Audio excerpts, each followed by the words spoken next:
Ayan, so guys, get ready with me dahil ako ay papasok sa school. At ayan, nakalimutan kong mag-video kaya nakapag MM sunscreen na ako tapos nakapag ganito na ako. Tawag dito, concealer. Wala lang, namiss ko lang mag-get ready with me kasi hindi lang ako masyadong nagbablog, di ba? Dahil nai-stress ako sa page ko. So, wag ka na lang muna mag-vlog. Pero babalik din naman ako. And ayan, ang agenda natin for today is meron kaming x-ray sa school.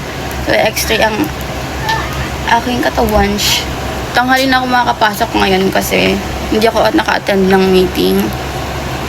Dahil pagoda talaga this week. Ito mo na yung gagamitin kong brush ngayon pang blend kasi hindi ko pa nalalaban yung mga sponge ko. Kaya ito na muna. Tapos, alam niyo ba, nararamdaman ko na talaga yung pagkapagod sa HM. Pagiging HM. Dahil, ngayong second year, parang akala ko mga third year ko pa siya mararamdaman yung pagod. Ganun. Or yung parang, gusto ko na lang mag-asawa na lang. Charot. Parang naramdaman ko na talaga yung pagod ng HM kasi ikaw na magluluto, ikaw pa paghugas ng pinggan, ikaw pa maglilinis ng kitchen. So, pagod talaga. Charot. Pero kapag mahal mo naman yung ginagawa mo, hindi ka naman like parang susuko, ganun. Kaya, ipupush ko talaga tong pagiging HM ko. Doon ko rin parang naranasan talagang, ay, maganda talaga siya. Like, marami ka talagang matututunan. And, you know, marami kang matututunan, pero madami ka rin gagastusin. Ayun, ay nung mahirap sa pagiging HMB kasi pagod mo lahat. And then, gastos mo pa lahat. Kasi syempre, luto mo yun. Ikaw din talaga yung may kailangan gumastos para doon. Tapos, hindi ikaw yung kakain nun, kundi yung, syempre, yung mga bisita nyo, ganyan-ganyan. Sa'yo lang yung tira-tira. Ganon. Doon ko talaga naranasan kumain ng mga tira-tira eh. Tapos, alam niyo, Bobe, kung wala akong income, ganon, talagang mamumulubi ako dahil ang gastos talaga. Gastos sa pamamalengke, ganyan. Kaya talagang thank you Lord ka na lang kasi may pumapasok sa'yo, may lumalabas kasi talagang syempre, kailangan kong maglabas talaga para sa pag-aaral ko, ganun. And syempre, HM yung pinili kong course.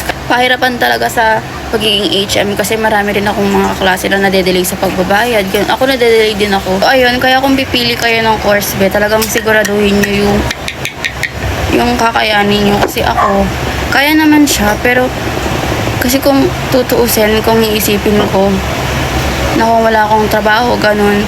Ang hirap talaga. Parang, saan ako kukuha ng pera na pambigay ng mga ganun kalaking halaga?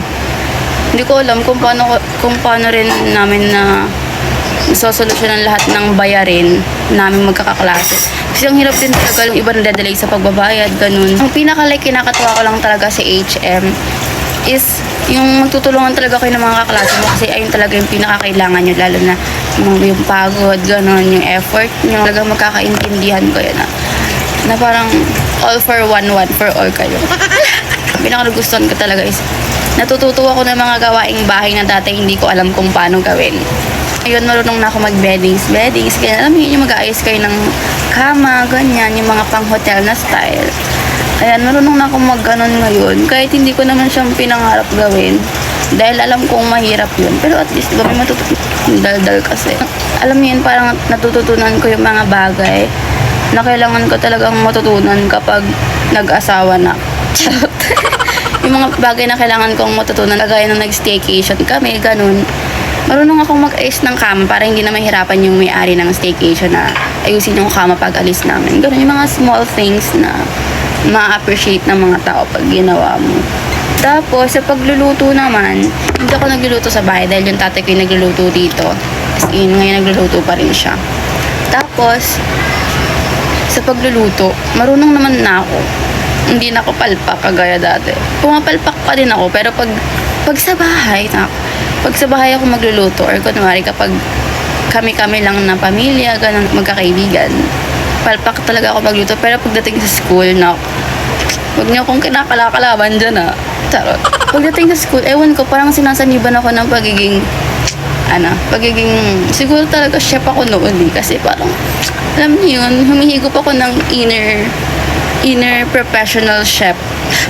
Pagdating sa school, parang alam ko yung mga dapat kong gawin, mga ganun-ganun, na hindi ko naman talaga naiisip kapag nasa bahay ako kasi feeling Disney princess ako pag andito ako Pag sa school kasi talagang kailangan mong maranasan lahat.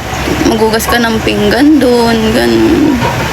Yung alam mo yung pagod ka na mamalengke, pagod ka nang magluto, pagod ka na sa lahat, tapos tatawagin ka para maglinis ng kitchen. Pero for me, ayun talaga yung mga bagay na matatandaan ko. Ito yung mga core memories ko sa pag-aaral. Dahil ang sayo maging HM, may enjoy mo magluto, ganun. Sa pagiging HM kasi, para sa mga hindi pa nakakalam, ang pagiging HM ba, hindi lang puro luto. Matututo ka mamalengke, matututo ka mag-ayos ng mga beddings, ganyan, ng mga kama. Hindi lang yon, kailangan marunong kang mag-ayos ng mga table, alam mo yung mga anong klase ng kutsara, tinidor, hindi lang yan basta't kutsara, tinidor, hindi lang yan basta't baso. Hindi ganun, may kanya-kanyang tawag yan. Na hanggang ngayon, hindi ko pa rin kabisado, pero at least may mga natututunan naman ako. Like yung mga margarita, ganyan. Lahat yan mararanasan mo, pati yung pagpanik-panik sa mga taas para magkabit na mga design, ganyan, mararanasan mo yan. Mag-costing, mararanasan mo yan lahat. Tapos, ano ba mga ginagawa namin sa HM? Magpukpok, ayun yung mga klase ko, naranasan nila yan. Kami kasi nagluto kami nung culminating. Yung mga klase ko talaga naglagari, nagpukpok, naglaran sila sa akin. Hindi ako naglalagari, pero naglagari talaga ako kasi kailangan. Yung mga ganong bagay. Yung mga pang, ano tawag dun? Yung mga pang lalaki, yung mga kayang gawin ng mga lalaki, parang magagawa mo din kapag HM ka na. Kasi wala, kailangan mong gawin para sa grades, ganun, para hindi kayo bumagsak. Ang gusto ko talaga, tourism. Kaya nakikita ko kapag may nakakasabay akong tourism. Kasi ayun talaga yung pinakagusto ko. Kaso lang, wala talaga akong pang tuition fee nun. Gusto ko kasi sa STI eh. Pero syempre, hindi ko nga yun afford. Hindi namin yan afford before. Kala ko kasi pag HM lang, ganun, madali lang. Kasi nung first year ako, ang dali-dali. Parang bini-baby pa kami. Pero ngayon ang second year and siguro third year, ay talaga yung pinakamahirap. Alam niyo ba, after nung culminating namin, talagang bumagsak lahat ng pagod. Parang maiiyak ka na lang kasi pagod ka na, ganun. Pagpasok namin sa CR ng klase ko, ng kaibigan ko, talagang humiga kami sa CR. Alam niyo yung bihisan ng CR?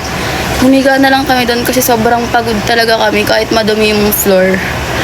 Wala kaming pakialam kasi gusto na naming humiga.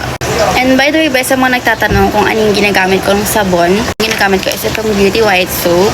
Ito yung sabon nila na matagal matunaw and nakaka-glow, nakakaputi, ganyan. Ayun yung ginagamit ko. So, ngayon, habang nag-makeup ako, uminom ako ng shampoo ako. Yung sunscreen ko naman is You Glow Babe din. So, ayun lang naman yung mga share ko sa inyo para sabay-sabay tayong mag-glow up kahit na-stress tayo sa mundong ibabaw. Yun lang, palike, follow, and share nga pala ng page ko. Thanks for watching!